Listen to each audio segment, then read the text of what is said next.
Assalomu alaykum. Har bir qiz ko'z atrofidagi ajinlardan xalos bo'lishni xohlaydi.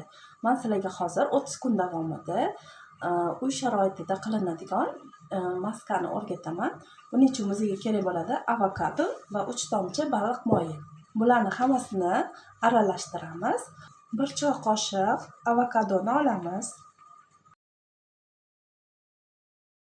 Uni ustiga ezib olganimizdan keyin 3 tomchi baliq yog'ini tomizamiz. Xohlasanglar aptekadagi kapsuladagi baliq moyidan ham foydalansanglar bo'ladi. Tayyor bo'lgan massani ko'zimiz ostiga surib chiqamiz va 15 daqiqa qoldiramiz. 15 daqiqadan keyin oddiy salfetka yordamida artib olamiz.